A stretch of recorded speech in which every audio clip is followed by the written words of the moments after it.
Hey guys, Heidi Preep here. Today I wanted to make a video that talks about something that I think has been largely unaddressed, ironically, on this channel, which is not just what it looks like to be insecurely attached, but what happens when you become secure.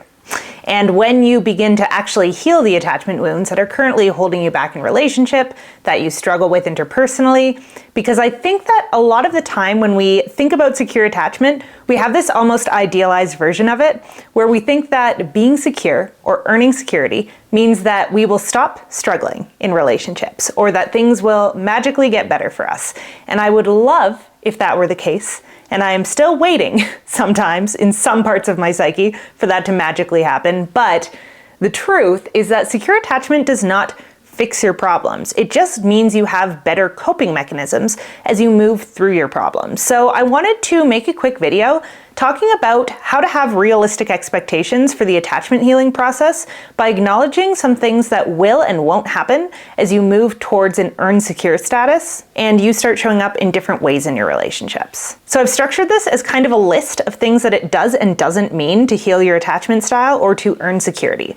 So thing number one that earning security does not mean is that everyone will suddenly care about your feelings. So I think that particularly if you're coming more from the anxious attachment side of the spectrum, there can be this assumption that once you show up and learn to communicate more vulnerably and openly and fairly, you will stop getting rejected and you will have kind of smooth communication forevermore.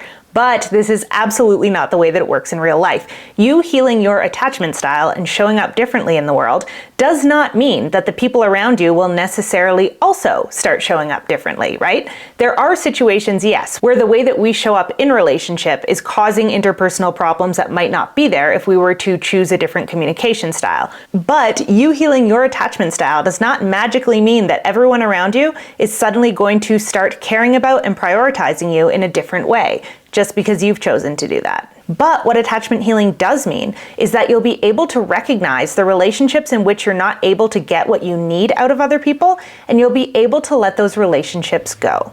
So you won't feel that kind of frantic, insatiable desire to get everyone to see your perspective or to agree with you or to care about you. You'll be able to differentiate what your need is from what someone else is able or willing to give, and you'll be able to prioritize relationships with other people who are emotionally available. So step one is the inner work, but step two is the outer work of making sure that your environment matches the way you feel inside and that the people in your life are ready for the same types of relationships that you're ready to have. And if the answer is they're not, having a secure base within yourself means being able to let go of the people who aren't able to meet you where you want to be at in relationships and go seek out relationships that are more aligned with the level of authenticity and intimacy that you want. Thing number two that healing your attachment style does not mean. It does not mean that all of your interpersonal problems are suddenly going to disappear. There are still going to be people you clash with. There are still going to be triggers that come up for you every now and then. There are still going to be situations that you don't necessarily know how to navigate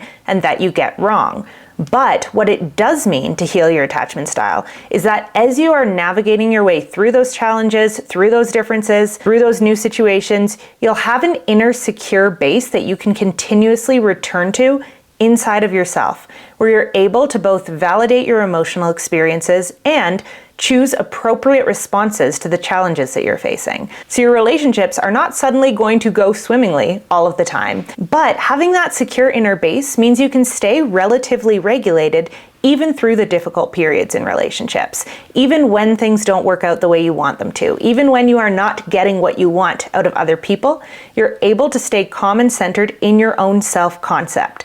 Again, this doesn't mean you never feel sad. It doesn't mean you never feel angry. You still have that full emotional range available to you, but you don't feel desperate to have any of those needs met interpersonally because you have a strong support system both within yourself and in your community that you can turn to when times are difficult. And that stability, that security, that support allows you to choose your responses, which actually leads us to point number three.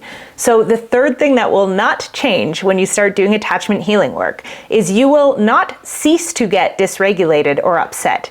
You will still have difficult moments. You will still have times where you show up in a way that you're not proud of interpersonally. You are not suddenly going to turn into this perfect person who always says and does the right thing and never feels embarrassed or ashamed of the way that they acted. But it does mean that you won't let that shame stop you from showing up, being honest about the mistakes that you made, and doing true repair work. When we are insecurely attached, we tend to be operating out of a shame-based personality, which means that when we make mistakes, instead of thinking I did something wrong, we think I am wrong. Who I am is wrong. And so if I own up to this mistake in a truly authentic way, other people are going to see me for who I am, which is a bad, unworthy person.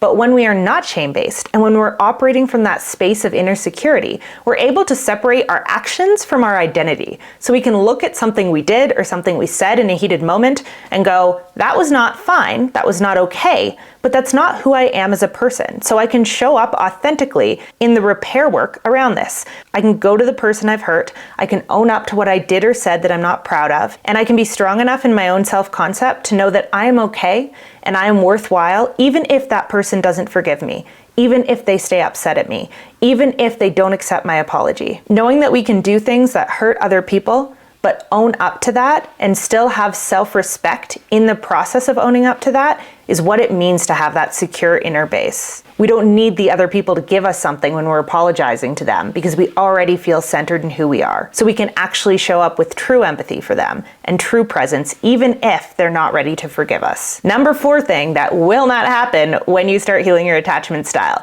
Your life will not suddenly lack drama or excitement, okay? And I have made a whole separate video on this, but a lot of people fear that if they were to heal their attachment style and get into a secure relationship, life would become dull. And this is not at all what happens. What happens when you become secure is that you are finally in the driver's seat of your own life. And you get to choose which types of excitement, which types of adventures, which types of opportunities you pursue, as opposed to constantly reacting to drama because you feel out of control of your physiological responses to other people's emotions.